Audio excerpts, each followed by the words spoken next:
Well, I was shadow banned by Twitter, and I was given no explanation for why, and also no real insight into what other activities social media companies may be doing to silence conservatives. There were 4 members of Congress that received this treatment from Twitter. It was myself, Jim Jordan, Mark Meadows, and Devin Nunes. We're 4 of the most outspoken supporters of the president. But I don't want to focus on what divides Republicans and Democrats on these issues. What's far more important is that you see a real meeting of the minds with left-wing and right-wing populists. David Cicilline is right that this is a long overdue investigation, and we ought to use the antitrust tools of the government, but also our regulatory powers for transparency to see what is going on behind the curtain with big tech. So what are you willing to do about it? What can you do about it, Congressman?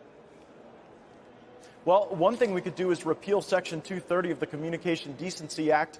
Right now, technology companies enjoy special immunities that even local newspapers, even your television network, doesn't enjoy in terms of their responsibility for content. They enjoy those protections because they hold themselves out as unbiased and neutral platforms. But if they aren't willing to demonstrate that they, in fact, are unbiased and neutral, I think we should repeal that section of law.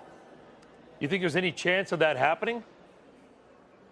Well, right now you see something that is very rare on Capitol Hill. Republicans and Democrats arm in arm working together to see how we can change the way consumers interface with big tech. And while right now I believe there's bias against conservatives, I think even my Democrat colleagues recognize the real harm that could come upon consumers if we have 90% of search that is done through Google, and more of the way that we communicate governed by entities that aren't subject to the same laws. Well, to be fair, Congressman, they're coming together over the theoretical anti-competitive aspect, not the speech aspect that you're talking about.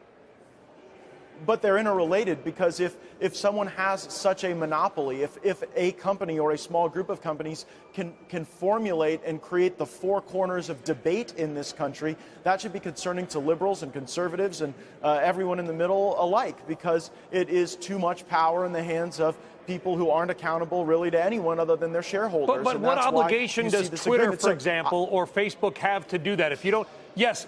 Most Twitter users identify as younger and more liberal. That's well known. So if you don't want to have that sort of bent, don't go on Twitter. The leading TV news channel in the country, Congressman, leans conservative.